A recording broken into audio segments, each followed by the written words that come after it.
Good morning, everybody, and welcome along to the F1 watch along of Japan Grand Prix qualifying with myself, Alex Goldschmidt, and good morning to my good buddy. Well, finally, we get our chance to commentate on Formula One, James Parfitt. How's about that, eh? Oh, I know, mate. And do you know what's even thing as well? What's more fun about it? I'm not even in Japan. I'm in the comfort of my own office. Yes. You know what I mean. So it's it's going to be an interesting one. I think this one today, but yeah, it'll be fun. I'm looking forward to it. Yep, 3 qualifying sessions. So Q1 about to start very, very shortly indeed. 18 minutes, which will then promote the top 15 through to Q2. And then we'll have the top 10 shootout in Q3 a little bit later on. But there has been a lot of talk around the paddock, a lot of news that has been happening, including the fact that AlphaTauri have just confirmed their lineup for next year. Daniel Ricciardo and Yuki Tsunoda will be on the squad for AlphaTauri next year. Still, we're wondering whether that team name is going to change for 2024. But more importantly, the thing is that there's also been a little bit of a spanner in the works to Danny Rick's recovery, JP, because he might not be ready for Qatar. Well, I think that's going to be an interesting one to keep an eye on, to be honest, because you know what it's like, right? Somebody's out and they're out for weeks, and then all of a sudden they miraculously make a recovery. So I think we'll see for him, but I think the Yuki Tsunoda will be a good signing. I think keeping him again for another season or so will be ideal for him. I think the kid's learning, he's doing really well. So I'm looking forward to AlphaTauri. Now, as you say, whether or not they're going to stay as the same name, that's going to be the question. But I think at the end of the day, it was a good move keeping him. I think we'll see for him. Yeah, but definitely. So qualifying for Q1 for the Japanese Grand Prix, round 17 of the FIA Formula One World Championship.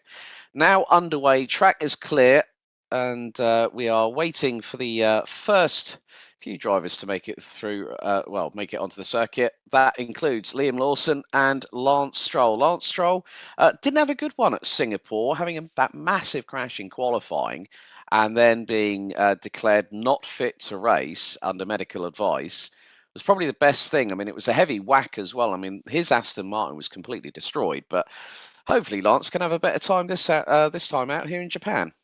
Well, hopefully he can. It's a tough one with Lance Stroll, isn't it? Let's be real, right? It is a tough one, isn't it? Because there are very mixed opinions on Lance Stroll. There's very mixed opinions whether or not he's only in the car because Dad put him there. He you know what I mean? He's another Pasta Maldonado. There's a lot going on with Lance Stroll, so he's going to have to try. He's got to try and do something, but I don't quite know what he's got to do, Alex. Probably one of the things is probably don't crash the Aston Martin. Fairly obvious. You know what I mean? Give yourself a chance to drop the name off. Yeah, exactly. Just try and stop getting yourself under that dark cloud that could be bringing thunder and lightning. But there is sunshine at Suzuka. Liam Lawson currently on his way down the back stretch, heading in towards 130R. Stroll is already starting his first timed lap. No cars other than that out on the circuit. 18 turns around this particular corner. The drivers will be at full throttle for around 65%. The current length of the circuit, 5.807 kilometres, 3.6 miles. No surprise, lap record held by Sir Lewis Hamilton, 130.983. But this was back in 2019. The cars have evolved, JP. Obviously, this is the second year of the current generation of these cars. Less aero on the top, but good to see that old ground effect came back last year. Yeah, I think that was one of the interesting things as well with Formula One. They're trying. I get where they're going, and I fully understand where they're going with all of the aerodynamic changes, all of the wing changes, and the way the car and the way the pieces are set up, right? And I get why they're trying to do it. They're trying to do it to obviously infuse more racing. And the problem is this season, Red Bull have kind of dominated. And at the end of the day, they're now going to try and look at trying to do something else and this and that and that and that. You know what I mean? Just get a V8, stick it with a gear stick and a steering wheel and say, right, go ahead and center it into Lagos. See how you get on. You know what I mean? I just want racing back. Yeah, well, exactly, especially when Senna won at Interlagos while still being stuck in 5th gear. And I still remember him trying to lift up the trophy, and it wasn't easy. I mean, the bloke had cramp right across his shoulders. A few more cars coming out into the circuit now, including Verstappen, Perez, Hamilton, Russell, Hulkenberg, who also, along with his good buddy from Denmark, Mr. Kevin Magnussen, making their way out of pit lane. So we are still waiting for the first sort of lap times to really come in, but we haven't seen any come up on the board. So Stroll and Lawson have already done their outlaps, and you know, it's going to be interesting how traffic's going to be prevalent. We're at one of only 2 figure of 8 configuration circuits. The other one is one that's not really used in Formula One racing. It's Fiorano.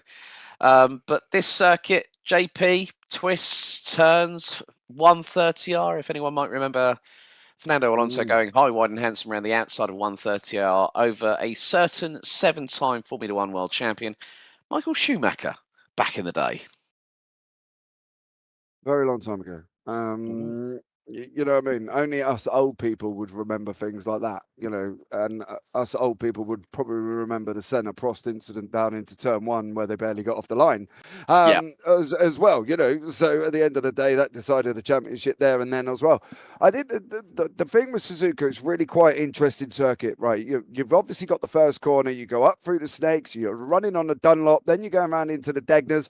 It's got it all, and that's the thing. It's got one of the fast pace actions, it's got the hairpins, it's got the, you know, all of these long sweeping corners, and of course we've got Spoon that runs them onto the backstretch round down into 130L. So I think it's got everything this circuit needs to be a quality F1 circuit, and it doesn't matter what really cars you stick on Suzuka, they all kind of work in their own way. But it's going to be an exciting one. I think we're just going to have to sit back and see how this one pans out. Can anyone beat the Red Bull? I don't know. You know what I mean? I've got a funny feeling. I think that's a shoe-in, really. Yeah, I mean, Ferrari broke Red Bull's streak of 15 successive victories. Max Verstappen made history a couple of races ago at Monza when he took his 10th win in a row, but then it all fell apart for Red Bull at Singapore. Verstappen, on this particular occasion, he's running purple in sector number 1, northwesterly wind of around 9.7 kilometers. So that just goes to show how quickly things can change around. Yeah, definitely. And I think with the nature of where Suzuka is and the openness of some certain points of it as well, that wind direction is going to be probably a lot more challenging than what us are literally giving it credit for, right? Because at the end of the day, the wind direction itself sweeping across the right hand side of the circuit is going to cause issues. Are they going to go faster because there's a tailwind? Is it going to be coming up behind them to make them go quicker? You know, there's a lot of things going on, so we'll have to see how it's going to work out for them. I'm interested to see what goes on with some of these people and how this works. And I think at the end of the day, they've got to be mindful of everything. You know, Suzuka as well, a little bit of traffic there's going to be in qualifying. You've got to time your laps, find the gaps, go and find that space, because if you don't find a space and you get stuck behind somebody going through the hairpin, don't expect them to try and move, because there ain't a lot of place for them to go.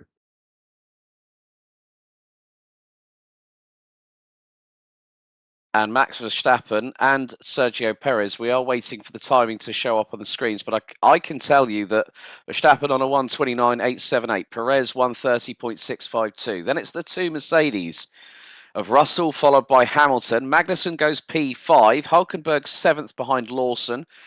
Stroll is on a 132.246. Esteban Ocon, difficult one for Alpine at Singapore last time out. The Frenchman goes 6th now as Norris puts it in P2 on a 130.063, splitting the 2 Red Bulls. Tsunoda's improved in the opening 2 sectors as we're just 8 minutes down in this qualifying session. Tsunoda now coming through the Casio triangle as we speak, and then comes out of final corner, out of the final turn. He's going to put the pedal to the metal, up the gearbox into 7th. And Tsunoda goes 8th, 1 minute 31.211. So the times are fast approaching. You know, I mean, looking at the times that we saw in free practice too, Verstappen was quickest on a 130.6. 130, 131.6 was his fastest lap in FP1. Oh, And we've got a slowing Red Bull. yeah, somebody's in the wall. I can't quite make out who that is at the moment, but somebody is buried in the wall coming out of Casio. They've dropped down the hill onto the final corner, and it looks like at the moment as well, there's Logan Sargent. Logan Ooh. Sargent has put it in the wall, and it is Oh. in pieces, like literally red flag quali one. He's going to come out. I've got a funny feeling he's going to run wide, and the back end's going to step coming out of Casio, and he has just given the Williams team a job to do. He has buried it into the wall. It is wheels in the air. It looks more like a hovercraft than an F1 car. Well, poor old Logan Sargent. Good job. He's not doing himself any favours. Let's just put it that way. Yeah, looks like by the way that the mechanics have got their heads in their hands. So red flag with 9 minutes and 5 seconds still to go. Verstappen at the moment leading the way. No time set by Carlos Sainz, Valtteri Bottas, Nico Hülkenberg. Of course, Logan Sargent will be starting from the back end of the grid. I would imagine with the significant amount of damage that the Williams team will end up putting a new gearbox on that. That could give him a 5-place grid penalty. Oh, here we go. He comes out of Casio, and the back end is he's just snapped on him. Yeah, left rear's just hit the wall first. That's not a real surprise there, to be honest with you. It's a real shame because Logan Sargent in F2 last year, it's not been an easy one for him. So it's just basically coming out of the final corner. I think just maybe there's been a lot of talk, especially from George Russell, about the tyre deg here at Suzuka. And with the way things are at the moment, it's not going to be easy for him to, straight away. The silly season has just been, it's just been one of those things where Logan Sargent hasn't, he's got a stellar teammate alongside him. Alex Albon has really matured in the last season or so. And what that has meant is that Logan Sargent has gone, right, I've got to prove myself. He's only a rookie, let's not forget. And we saw what happened earlier on this season where Nick de Vries got replaced by Danny Rick. Danny Rick then injures his left hand, breaks a metacarpal in the left hand, requires surgery. Liam Lawson gets the call saying, right, you're in. Gets his first points on the board in his third race. And now a lot of people were hoping that Liam Lawson was going to get the seat. And he's been racing in Super Formula, which has been another road. Pierre Gasly, if I remember rightly, actually competed in Super Formula a couple of years ago under the Red Bull Junior program before coming into F1. But now this is going to give some of the teams a bit of a reset. Of course, Williams are now thinking, James Vowles is now going to be thinking, right, boys, we've got a little mission on our hands. We need to get Logan's car sorted, ready for the race tomorrow. But I have to say, that Gulf livery on that Williams looks absolutely brilliant, even though the fact that Logan Sargent has just binned it. Well, it did look amazing, right? Yeah. But it now looks like a hovercraft, and it's given the Williams team a job and a half. That build alone will be a 24-hour build easily because there is nothing on that car. He's literally got the monocoque, and that is about it, Alex. And there's nothing else there. The problem is for Liam Lawson as well. As he comes out of Casio Triangle, he drops down, but now as he drops down, there's a little rise and fall on the circuit on the top left-hand corner. And he hit that rise and fall. And as he did that, he accelerated, which snapped the car, which pulled him out to the left-hand side. He was going nowhere. There was only one place he was going, straight into the barrier. And unfortunately, it's wrecked everything else. But now, as you say, we've got red flags, no times for Leclerc, Sainz, Bottas, Hülkenberg, Sargent, Albon, or Gasly. So it's going to be interesting to see what people could do from here. Albon's actually had his lap time deleted for track limits at turn 8. So that's no surprise there. We know that how fickle Formula One can be about these lap times, but Verstappen ahead of Norris by nearly 2 tenths. Also, Piastri, just before the red flag, the Aussie, who's just been re-signed with the Papaya Army Mm. until the end of 2026. So really, really, I mean, he's the other rookie that we've got this season, Hmm. and I can see. I mean, if anyone might remember when a certain Lewis Hamilton joined McLaren in 2007 and then blew the blooming doors off of everybody, including his teammate Fernando Alonso, who was battling for the title in his rookie season that year, where Kimi Raikkonen won for Ferrari. Um, Piastri has really showcased his prowess. He's been fighting in the top 10. He's been fighting at the sharp end. Hmm. And that has really given the protege of a certain Mark Webber, who's also part of his management team, the opportunity to say to Zach Brown, hey, come on, look, I'm only here for a certain amount of time. Let's extend things. Let's keep the relationship going. And that's what they want. That means that Piastri is tied into McLaren right up until the change in regulations. Mm. And to be honest, I think that's a good move. I think with the fact that obviously they've got the young guns there as well in Norris, they've got Piastri now as well re-signed.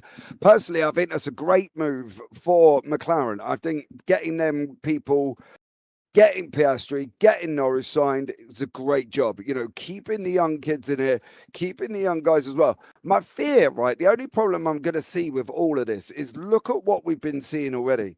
Nick De Vries didn't do the job, kicked out, right? Yeah. You know, it's looking like Sargent could could could be on his way. You know what I mean? Mhm. So the pressure on the young guns is incredible. You know, look at Mick Schumacher for instance as well, talented driver, ended up having a bad result at Haas, and look how that turned out for him. So you know, I think at the end of the day, it's almost like football management, Alex. They're not giving enough time to the people that are coming up. You know, and that's the Mhm. thing. You've got to give them more time. Sargent, you've got to give more time to. Lawson, you've got to give more time to. AlphaTauri have done it with Sonoda, and I think that's great. McLaren have done it with Piastri, but I can't see Williams and you know, doing it with Lawson. AlphaTauri doing it with Lawson and Williams doing it with Sargent. I've got a funny feeling money could talk next season, and I wouldn't be surprised if there was two new teammates in it. Yeah, also news about Mick Schumacher. There, he has been handed a little bit of a lifeline with racing for the World Endurance Championship, courtesy of Alpine boss Bruno Famin, who's confirmed that they're in talks with Mick Schumacher over getting into the French manufacturer's new LMD8 squad in the A424 next year. Which Toto Wolff has also said that this would has stated that this would not endanger Mick's current role at Mercedes, and Mm. it would also see a little bit of a, a circle being completed, if you will, because let's not forget his dad Michael raced with Sauber Mercedes in the World Sports Car Championship back in 1990 and 1991. Imagine that, Schumacher ending up in the top tier of sports cars for next year. We've seen that with Antonio Giovinazzi, former Sauber, Alfa Romeo driver, and he was part of the crew that went on to win the 24 Hours of Le Mans with AF Corsa and Scuderia Ferrari this year. Yeah, do you know the weirdest thing is with that? I like Mick and I like Mercedes, and the fact that Toto's trying to come out and give him a hand and help him out, you know. The problem is obviously Schumacher. The name itself, Schumacher, carries a lot of weight, right? You know, we Yeah. know Michael. We you know we that was probably the majority of our era, Alex, when we started was Schumacher. Senna battles. It was coming up, watching him Mm. starting off in Sauber, watching him go to Jordan, and then on to Benetton, and then you know Ferrari at the end of it as well. And I think that's the thing, and that's the interesting thing. So I like the help that Mick's getting. I wish he'd had more time. I think working alongside somebody like Hulkenberg or Magnussen, you know, it would have done him help. You know, Mm. Mazepin not really going to give Mick the help he needs, you know, and people like Hulkenberg and Magnussen would have done. Yeah, all right, you know, they're not superstar. They're not at the front of the grid. I'm not going to say they're not superstars because I'm sure they get asked for autographs. But you know, at the end of the day, it would have benefited him more working alongside experienced people than it would not of being kicked out as he was. One of the lovely things about Suzuka and the Japanese is that they are passionate about their motorsport. There's a lot that goes on with regards to Suzuka. Qualifying will resume in around about 3 minutes' time, 15:22 Japanese time. If you're in the UK, it's coming up to 7:20 in the morning. Just catching a replay of Alex Albon, sparks flying from the bottom of the Gulf liveried Williams, and you can it was then we saw about the track limits on his lap time. So at the moment, 7 drivers yet, including Logan Sargent, who has crashed out. Guan Yu Zhou saying that he had to lift in the last sector due to yellow flags, which was obviously as a result of Logan Sargent's crash coming out of last corner. Lewis Hamilton has got he's had a wrap job put on that race helmet of his. I mean, it's got all the sponsors, and you can now see that. Well, we can now see that the Williams mechanics looking over all the damage. So that's big. That's a big. They're just sitting there going, hours. What have you done to us? Yeah. What time are we going to get to bed tonight? They ain't. Yeah. There's going to be like probably at least like a 30-minute power nap and about 60 million energy drinks and a few coffees to boot as well. But the good thing is, I mean, everyone has been saying about the fact that Verstappen is going to get another pole position. He could be gunning for his 10th today. But Lando Norris in the McLaren, who they've gone stealth again with their livery. The livery in Singapore was absolutely brilliant, and of course we saw that great battle between eventual race winner and the man who put it on pole, Carlos Sainz. His tactics at Singapore were exemplary, and his engineer went on the radio. 0.8 to Norris with DRS. He said that's intentional, so you could see that the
Does he have it? Medeiros is going to get it. Look at Tyson! He haven't got it! He's on the outside line though, going into the fastest corner on the circuit. Surely this can't work. Dominic Ligner has got a sensational run outside line now though for the heavy braking zone. Around the outside goes the Audi R8. Look how much Miller's caught back into play. Exactly, Miller's still such trouble. He's not second and change. All of a sudden, Miller's back in play. Can Barry do it? Big Barry's going to do it. Big Barry!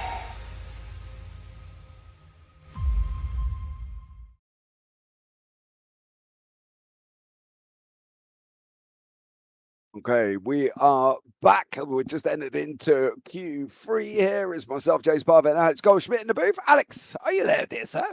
I am indeed. Top 10 shootout now underway. So we have Max Verstappen, Sergio Perez, Lewis Hamilton, Oscar Piastri, Yuki Tsunoda, Lando Norris, Charles Leclerc, Carlos Sainz, George Russell, and the man who looks like he never dyes his hair, Fernando Alonso, in the remainder of the top 10 that have made it through after Q1 and Q2. Eliminated after Q2 were Liam Lawson, Pierre Gasly, Alex Albon, Esteban Ocon, and Denmark's finest export, the son of Jan Magnussen, ex-Formula One driver Kevin. And also, Kevin's younger brother, currently competing in karting at the moment in senior road tax. But Tsunoda, one of the first drivers to be out onto the circuit. But we've got 60% out of the top 10 in this qualifying session out to get a banker lap in early. As we've always seen in Formula One, JP, over the years that it has been the top tier of single-seater competition around the globe, This is where it really counts, that you get that banker lap in. We saw earlier on, we've had one red flag stoppage with 9 minutes to go in Q1, courtesy of Williams Racing's very own Logan Sargent. The previous pole positions in Japan: Verstappen in 2022, Vettel in 2019, Hamilton in 2017 and 2018, and the man who went on to only take his only World Championship title back in 2016, Nico Rosberg. But Max Verstappen is the first one to start a real push lap around here at Suzuka, and that car is absolutely planted going through into first corner as he heads into the Snake Complex. Again, Red Bull just seemed to have an answer for everybody, but we have been keeping an eye on McLaren. Piastri and Norris look dangerous at this stage of qualifying. Yeah, I definitely agree. I do agree with you, but Verstappen, unfortunately, it looks like for the rest of everybody else, he's got that Red Bull hooked up like he's on rails. He might as well be on a steam train, to be honest, because he is flying at the moment. Purple sector's 1 as well at the moment. Perez in second, he's probably second out onto the track currently as well. He is, with Hamilton third, then Piastri, then Tsunoda, then Norris. So we're going to see what the first top 6 are going to be able to do here once more. Verstappen's just about to go over near enough. As you can see, he's coming down into Casio on the right-hand side there. And he will set a time very, very shortly. And we'll see where he ends up. But I think this is going to be a low 129. 129.012 from the current reigning 2-time Formula One world champion, on the verge of getting his 3rd in a row. And Perez puts his first lap a 130.4. You could tell that Verstappen was at full push. I noticed through 200R, Verstappen was pulling 5.6 Gs going through the sweeping right-hander. Piastri up to P2, 129.458. Hamilton 130.7. I think there's more pace in that Mercedes than they would like to admit. Tsunoda puts in a 131.1. Zach Brown looks on. Norris goes P2, 0.481 behind Verstappen, 35 thousandths behind his teammate. Ferrari waiting for their opportunity to get out onto the circuit. 7.5 minutes to go. It's a lot closer, because we had 18 minutes in Q1, 15 minutes in Q2, and in Q3 it's 12 minutes. And with just over 7.25 to go, Russell and Alonso out, Leclerc and Sainz. We can see on the they're only just putting the tyres on in qualifying. I think they're trying to do this at the last moment, because we've seen it before in qualifying that some teams will be a little bit more fortuitous. They'll save a little bit of tyre compound, and that'll be crucial for the race tomorrow. Yeah, I don't know if Ferrari are going to hook this up. I've got to be honest. I do worry when they do things that are outside of the norm with Ferrari. And let's face it, it's, they haven't got it right this season. They do struggle. But I think, you know what I mean? I don't know if this is the right call. I think they should have got a banker in. Piastri sitting in second. Norris is in third, with Perez, Hamilton, Tsunoda, Russell and Alonso. Russell and Alonso, no time on the board. They're on their outlap at the moment here. Russell just heading into Spoon. Alonso just heading into the hairpin. So we've got a bit of time before they get times on the board. But I'm worried. If Ferrari are just going for a 1 lap straight out, it's a dangerous game, because one slip up, one track limit, one stuck behind a car, whatever. It's a dangerous game because they've not followed the norm. That's the problem. Russell now making his way into the Casio triangle and now starts his first lap. DRS open on the Mercedes, the W14 going through into first corner. And Alonso will very shortly be starting his first push lap. But Tsunoda currently sitting in P6 on a 131.113. I would love it. I think the Japanese crowd, and there's quite a few AlphaTauri supporters. There was even someone in the grandstands holding a picture of where you've got ex-AlphaTauri boss, Franz Tost, who's calling it quits after this season, giving Yuki Tsunoda, a big old man hug from the side, and with a smile on his face. Franz is a character that's going to be very much missed in Formula One. A bit like when Peter Sauber relinquished the reins of the Hinwil-based squad, the only team based in Switzerland. But yeah, I mean, the thing is now it's about what Russell does, and he's really trying to push that Mercedes to within the limit of adhesion. So he's got to really try and do his best. He's now accelerating up towards 130R. And he's going to be pushing north of 310 kilometers an hour. But you can, I mean, seeing the change of speed, I mean, like 50 miles an hour going through the hairpin from around 160 miles an hour. The amount of acceleration we see from these Formula One cars is mighty. The wind has picked up again, 11.5 kilometers westerly wind. Russell now coming through the Casio Triangle. What's the lap time going to be from the number 63 from Mercedes? Verstappen now goes out for what's going to be his final run in qualifying to see if he can get it into the 128s. Russell across the line goes P4, 130.219, 1.2 seconds.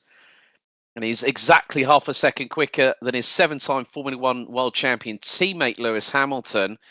But I fear the death toll is going to be ringing in our ears very shortly, JP, because Max Verstappen is on his outlap at the moment in his final push in quali. He definitely is, and Leclerc and Sainz are out as well. Leclerc managed to get in front of Russell currently, so as Leclerc is just heading around Dunlop there, so he's managed to jump in front of Russell, just got him out the pit. Sainz did not. Sainz waited and come out behind Russell, so we'll have to see what happens here. I think Sainz has given himself enough time and enough gap, but I've also got a funny feeling he's only going to have probably one crack at the whip here. He's not going to get another shot for Sainz and Leclerc, and that's, yeah, I don't like that. I don't like that. Everybody else is getting a double run and they're not, and whoever made that call, I think, may have just made a wrong one. Yeah. Charles Leclerc for the last two races has qualified on the inside of row 2, P3 for both Monza and for Singapore. We can see the Red Bull garage at the moment where everyone's all a smiles because they're waiting to see what Max Verstappen brings, because fastest lap so far this weekend of 1 minute 29.0. And this is going to be quite crucial. Leclerc and Sainz yet to complete their first flying laps here in qualifying. Their first banker will give us an indication of where they might sit in the running order. Leclerc coming through Casio Triangle right now. Sainz is going through 130R as we speak. Norris has got Alonso up his rear trumpet at the minute, going through into 130R. So Alonso will get the benefit of a little bit of a slipstream going into the Casio Triangle. And yeah, I think Tsunoda's complaining about saying we need a bit of front on the car. Well, there's minimal adjustments allowed on these front wings with just under 2 minutes to go. Verstappen's making his way through Dunlop into the first of the two Degners. So, yeah, that's going to be... I'm wondering to see what is his sector times, because his first sector was Verstappen is absolutely flying at the moment. As we wait to see what the time is going to be in the opening sector. It's a 30.825 from the reigning world champion. And he's exactly a 10th under. 10th under. So we are going on at the minute a provisional, I would say probably a 128.7 is achievable by Max Verstappen if he maxes out all three sectors by a 10th. That number one Red Bull is flying right now. And there's not a hope in hell of not even... I mean, McLaren have got a chance, but that chance has fallen by the wayside by that fantastic flying opening sector from the current reigning and defending two-time Formula One world champion with 38 seconds on the clock. Yeah, we are. He's just going to go over the line now. I think you're going to see an improvement here as well. I think it's going to be a late 128 from Verstappen. I think when you look at it, it's 128.877. First man into the 128s. Leclerc pops it in fourth. They left it. I said they left it late. They shouldn't have done that. They should have got that double run there. Sainz in fifth. Definitely, again, that is an error on the part of Ferrari. What's Perez going to do as he's coming down now? You can see Perez just running down the back straight, but McLaren is second and third at the moment with Piastri and Norris. Piastri out qualifying Norris here, so a great job from them. Where's Perez going to pick the car? He's just going through the Casio now on the right-hand side, as you can see there on the track map. We'll get his time up very, very shortly here. Perez just dropping over the line at the moment, and I think, to be honest, he's going to go into fifth. Fifth place for Perez, 129.650, almost 8/10 slower than his teammate. Told you. Yeah, Hamilton goes P7, Tsunoda 9th. Alonso did get up to 8th position, but got dumped down courtesy of Russell and Tsunoda. The checkered flag is out. Max Verstappen once again gets another pole position. And here in Japan, he's got a new race helmet specifically done for the Japanese Grand Prix. Of course, the cooperation until the end of the 2025 season with the Honda Racing Corporation. Verstappen puts it on pole, and get this, folks, it is not a front row Red Bull lockout. Oscar Piastri has just done his best ever qualifying in Formula One in his rookie season. He's going to be on the outside of the front row. Lando Norris will make it 2 for McLaren in the top 3, starting 3rd. And Leclerc 4th, Perez 5th, Sainz 6th, Hamilton and Russell will lock out row 4. And Tsunoda and Alonso rounding out the top 10 after an impressive and dominant performance in qualifying by the man who is on the verge of securing his 3rd successive Formula One world title. Could it happen here at Suzuka? Well, it did last year in 2022, and Verstappen absolutely has rocked the Casbah once again. Yeah. So let's see if we can pick up on the team radio. Max there. 28. Duly taken. That was outstanding, Max. Absolutely outstanding. That first sector was really enjoyable. Absolutely stellar job. Oscar's Yeah, team well radio. done, everybody. Thank you. The first lap was pretty good. The second one nailed the tricky stuff and up the less tricky stuff. So, thank you.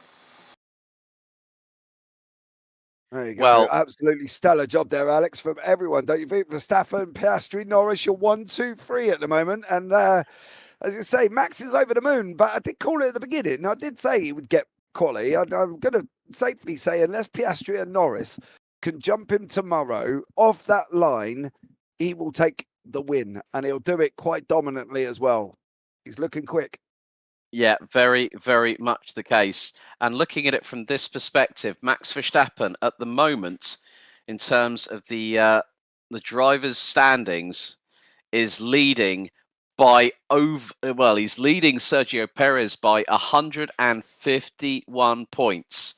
Now, if he takes, there's no points for time qualifying, but if he gets the maximum 25 plus the 1 point for the fastest lap of the race, and you can bet your bottom dollar that's going to happen tomorrow.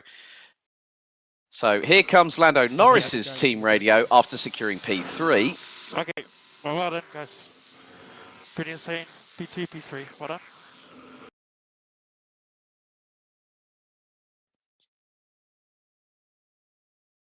But you know what? For Lando, again, another strong showing in qualifying. There's Mohammed bin Sulayem, the FIA president, having a chat with Max Verstappen. You can see that nice little grin on Max Verstappen's face. It's calm, it's understated, and he knows for a fact that, hang on, guys, you can't touch me. You cannot touch me, no matter what you throw at me. Doesn't matter if you're McLaren, Ferrari, Mercedes, not even my own teammate can get close. And Perez was nearly 0.8 of a second slower. Piastri has to be absolutely over the moon. The team radio, they did say, yeah, we know you're excited. I mean, Mark Webber, I know he'll be there. He will be absolutely hitting the roof. If anyone might, But now we hear from Charles Leclerc from Ferrari, who qualified P4. Honestly, that was a really good lap. I mean, there's not much more in that lap.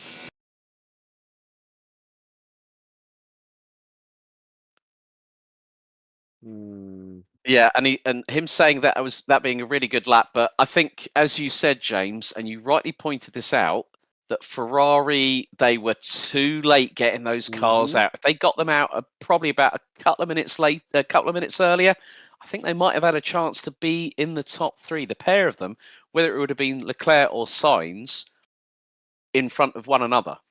Yeah. I think that's the thing. They left it late. They left it late and they didn't do it. They didn't go out early enough. Now, I'm just trying to work out here points, right? Now, if we're looking at the point system at the moment, there's about 158 points up for grabs. And over the remaining races that we've got, so Qatar, United States, Mexico, Abu Dhabi, obviously Las Vegas and Brazil, Max has basically just got to finish tomorrow in the points, and I think it's pretty much wrapping this up before anybody else can even get near him. I don't think anybody else is actually able to, not even apart from Perez. Perez has got to take every single win, every single fastest lap, and Max has got a DNF every single race. So unless that happens and Perez prays for miracles, Max basically tomorrow has just got to finish somewhere in the points, and he's probably wrapped it up, to be honest. I think the way that Max will want to secure this title, he's got pole position in the bag. He'll want to go out, win the race here at Suzuka, the international racing course, and also with that pick up the fastest lap. And that will put him a significant advantage. So if he finishes 159 points ahead of Sergio Perez after the race concludes tomorrow, he will be confirmed as your three-time Formula One world champion. So 2021, 2022 and 2023. So the Netherlands will have had a drivers' world champion for the last 3 seasons. But what's more, on Honda Racing Corporation's home soil here in Suzuka, we could see another bit of the current ongoing chapter of history being written by the young man from the Netherlands who, as soon as he came into Formula One back in 2015, and now we see him at the peak of his powers. Yeah. So this is Hamilton's team radio. P7, 1 second to turn for Verstappen. George, P8. You got a lot of work to do with this car. Good job this session, guys. Tough out there. Now George Russell. Gave a good go, but the just wasn't really biting. Sector 1 just sliding around a bit, but that's where we fall out. Yeah, copy that. And now we're going to finish Okay, it off Yuki, with P9. Yuki Tsunoda, Good of job, course. guys. Good Man who turnaround. finished in 9th. Car was good. Okay, Yuki is P9. Copy. Good job, guys. Good turnaround. Car was good. Well, there you go. It just goes to show. Hamilton's saying they've got a lot of work to do in the car. George Russell saying about Sector 1, where the car wasn't really biting. Again, we have to look at the constructors from this perspective. Mercedes now ahead of Ferrari in the Constructors' Championship. There's only less than 20 points between both Brackley and Maranello. I think second place in the championship is going to be decided, I think, right up until the wire. But you cannot say for the fact that Max Verstappen on the verge that tomorrow he becomes a 3-time Formula One world champion. I doubt anybody to say otherwise, that it's not going to happen unless Red Bull have a problem. If Max has a problem, let's not forget Singapore was a race for Red Bull to forget. But what they have done, as they always have done, James, is they have bounced back at the right moment, at the right time. Singapore wasn't going to be the coronation of Max Verstappen as a 3-time Formula One world champion. And then we saw that great battle towards the end with about 10 to 15 laps to go. I mean, Mercedes really showed their hand at Singapore. But here, with the combination of Red Bull and the Honda Racing Corporation on the latter's home turf, will bring us another chapter being written here in Formula One. And then you know what will happen from then? Max will be able to get rid of that pressure, having taken a third driver's crown, And then from then on in, you're going to see a man completely unleashed and enjoying every single second. Yeah, absolutely. Triple world champion 3 times in a row. Of course, he's going to enjoy it. He's a shoo-in. He literally is a shoo-in for tomorrow. He's a shoo-in to take the championship, and it'll be another one under wraps. You know, he's gone out and achieved his dad's dream through, you know, his dad's got his dream, but through his boy, and his boy's come in like a, you know, a firecracker. Yeah. Can he be disagreed with at times? Absolutely. Does his attitude stink at times? Absolutely. Is he arrogant? Absolutely. But would he be a world champion without all of them? That's No, the he question. wouldn't. No, he wouldn't. No, he would not. Exactly. Well, thank you very much for joining myself, Alex Goldschmidt, and James Parfitt. Biggles behind the broadcast here on the JP Broadcasting Network. So the race gets underway at 6 a.m. James, we've got an even earlier get up tomorrow morning, mate, for the race. But you know what? I can't wait. It's going to be an absolute cracker. Max Verstappen on the verge of becoming a 3-time Formula One world champion. Can Oscar Piastri and Lando Norris have something to say about it in Suzuka tomorrow? What are your final thoughts before we close things up here? I got to get up at 5:30 in the morning. Spoken like a true professional. It's going to be an early get up, folks. But thank you very much for joining myself and James, and big thank you to Biggles behind the camera, the broadcast as well. Tune in tomorrow. Max Verstappen about to become another driver to secure 3 world titles in a row. Can he do it, Suzuka? Tune in tomorrow to find out. Thank you for watching. Goodbye for now.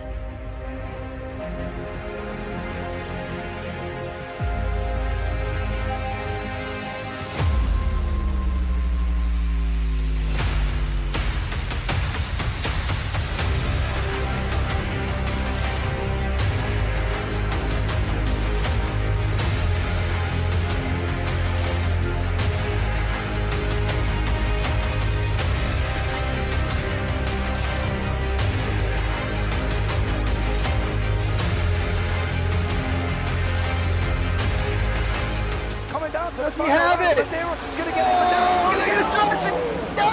it. He's on the outside line though, going into the fastest corner on the circuit. Surely this can't work. Dominic Ligner has got a sensational run outside line now though for the heavy braking zone. Around the outside goes the Audi R8. Look how much Miller's caught back into play. Exactly. Miller's still such up. He's not on second and change. All of a sudden, Miller's back in play. Can Barry do it? Big Barry's going to do it. Big Barry!